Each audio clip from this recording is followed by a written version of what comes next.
নমস্কার বন্ধুরা, অসীমাস কিচেনে আপনাদের সবাইকে স্বাগত জানিয়ে আমি আবারও হাজির হয়ে গেলাম নতুন একটি রেসিপির সাথে। আমার আজকের রেসিপি নিরামিষ কেক।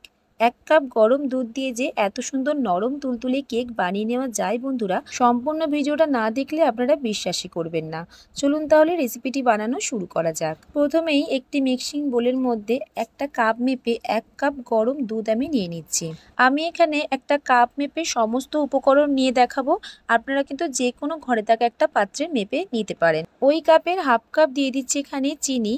এবার চিনিটাকে গরম দুধের সাথে ভালো করে মিশিয়ে নিতে হবে। যতক্ষণ না পর্যন্ত চিনিটা মেল্ট হচ্ছে ততক্ষণ ভালো করে মিশিয়ে নিতে হবে। বন্ধুরা, আমার আজকের এই কেকের রেসিপি যদি আপনাদের ভালো লাগে অবশ্যই একটা লাইক করে দেবেন। ভালো করে চিনিটাকে আমি মিশিয়ে নিয়েছি দুধের সাথে। এবার ওই কাপ মেপে দিয়ে দিচ্ছি আমি 1 কাপ সুজি। পারফেক্ট কেক বানাতে চাইলে অবশ্যই কিন্তু এই মাপগুলো আপনাদেরকে খেয়াল রাখতে হবে। সুজিটাকেও ভালো করে দুধের সাথে মিশিয়ে নিতে হবে। আজকের এই কেকের রেসিপিটি আমি খুব সহজভাবেই বানিয়ে দেখাচ্ছি আপনাদেরকে। যে কেক বানাতে পারে না সেও কিন্তু খুব সহজেই বানিয়ে নিতে পারবে। সুজি ভালো করে মিশে গেছে। এবার দিয়ে দিচ্ছি ওই কাপ মেপে হাফ কাপ ময়দা। ময়দাটাকেও ভালো করে মিশিয়ে নিতে হবে। আমার আজকের রেসিপিটি আপনারা কে কোথা থেকে দেখছেন অবশ্যই কমেন্টে জানাবেন। ময়দা ভালো করে মেশানো হয়ে গেছে। ওই কাপ মেপেই দিয়ে দিচ্ছি আমি 3 ভাগের 1 ভাগ সাদা তেল। যেই তেলের মধ্যে কোনো রকম গন্ধ থাকবে না সেই তেলটাই কিন্তু এখানে ব্যবহার করবেন।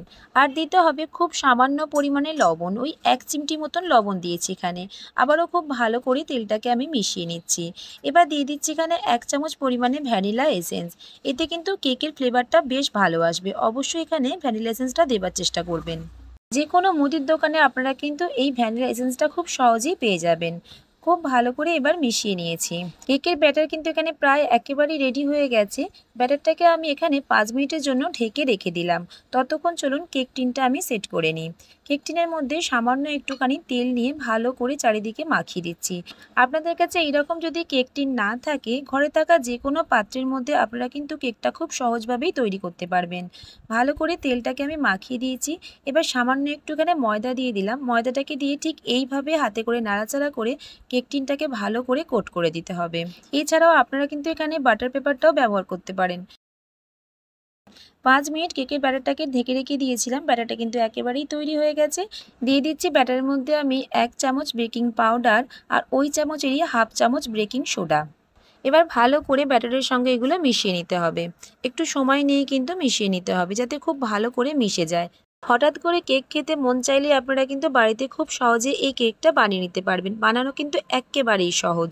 ব্যাটার এখানে একেবারেই তৈরি হয়ে গেছে। এবার যে কেকের বাটিটা আমি তৈরি করেছিলাম তার মধ্যে আমি সমস্ত ব্যাটার ঢেলে দিচ্ছি। এবার একটু হাতে করে ট্যাপ করে নিচ্ছি, তাহলে ভেতরে যদি কোনো রকম বাতাস থেকে থাকে সেটা বেরিয়ে আসবে। আপনারা এখানে যে কোনো পছন্দের মতন বাদাম, ড্রাই ফ্রুটস যে কোনো কিছু ইউজ করতে পারেন। আমার হাতের কাছে আজকে চেরি ছিল তাই চেরিটাকে দিয়ে আমি ভালো করে একটু গার্নিশ করে নিলাম। গ্যাসের ওভেনে একটি কড়াই আমি আগে থেকেই গরম হতে বসিয়ে দিয়েছি। এবার একটা স্ট্যান্ড এখানে আমি দিয়ে দিচ্ছি। আর কেকের ব্যাটিটা আমি ঠিক এইভাবে ওপরে স্ট্যান্ডের মধ্যে বসিয়ে দিলাম। এবার কেকের বাটিটাকে ভালো করে ঢেকে দিতে হবে। প্রথমে হাই ফ্লেমে আমি 5 মিনিট রেখে দেব, তারপর একেবারে লো ফ্লেমে 45 মিনিট কুক করে নিতে হবে। এখন 25 মিনিট হয়েছে, আমি আপনাদেরকে একবার খুলে দেখাচ্ছি। উপরে কিন্তু চেরিগুলো একদম ভেতরে চলে গেছে আর কেকটা কিন্তু অনেকটাই ফুলে উঠেছে। তাই উপর থেকে আবারও কিছু ছোট ছোট করে চেরি কুচিয়ে আমি সাজিয়ে নিলাম। এতে কিন্তু কেকটা দেখতেও ভালো লাগবে এবং খেতেও ভালো লাগবে। আবারও কিন্তু আমি এখানে ঢেকে দিচ্ছি। একেবারে 45 মিনিট পর খুলে দেখাচ্ছি আপনাদেরকে। দেখুন কেকটা কত সুন্দর ফুলে গেছে আর দেখতে কতটা সুন্দর লাগছে। যদি এটাকে আরেকটু কালার আনতে চান, এইভাবে কিন্তু আবারও কিছুক্ষণ ঢেকে রেখে দিতে হবে।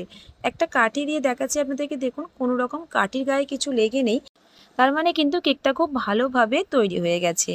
কেকটাকে আমি আবারও ঠিক এইভাবে কিছুক্ষণ ঢেকে রেখে দেবো আর ঠান্ডা করে একেবারে ফিরে আসছি। এখন কেকটা দেখুন সম্পূর্ণ ঠান্ডা হয়ে গেছে আর ডিমোল্ড করা কিন্তু কোনো অসুবিধাই নেই, খুব সহজেই কিন্তু ডিমোল্ড হয়ে যাবে।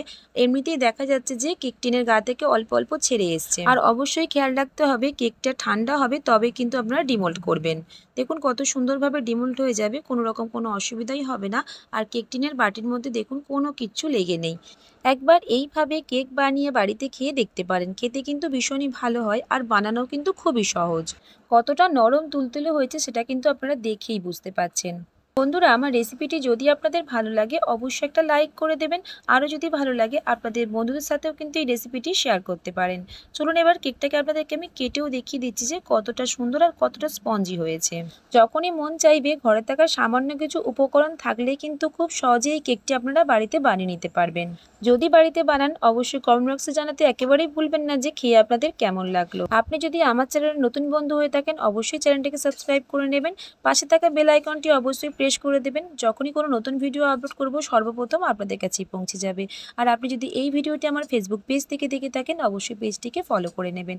আজকের মতন এই পর্যন্তই। আবারও খুব তাড়াতাড়ি চলে আসবো অন্য কোনো রেসিপির সাথে। ভালো থাকবেন, সুস্থ থাকবেন।